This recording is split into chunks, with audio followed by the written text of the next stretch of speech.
Welcome. In this tutorial, I'm going to show you how to block someone on TikTok. So if you want to know how I did it, just keep on watching. So first of all, if you are using Android, don't worry because the process is still the same, okay? So first of all, you want to open your TikTok app and then go ahead and search for the user that you want to block. So for example, just gonna block this. I want to block Charlie. So just go ahead and search Unflawed. Bitch, I'm in a bill. and then click on their profile.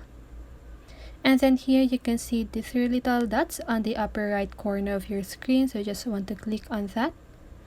And then here, so you can see there's this option where it says block. So just go ahead and click on that and click. So here they will not be able to send you messages, see your post, or find your profile.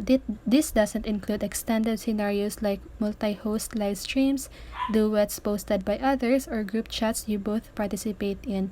They will not be notified that you blocked them. So just go ahead and block. As you can see, you blocked Charlie D'Amelio. So that's how you do it. I hope this video helps you, and if it did, make sure to like, subscribe, and hit the bell notification so you won't miss a video. See you on the next one and have a great day.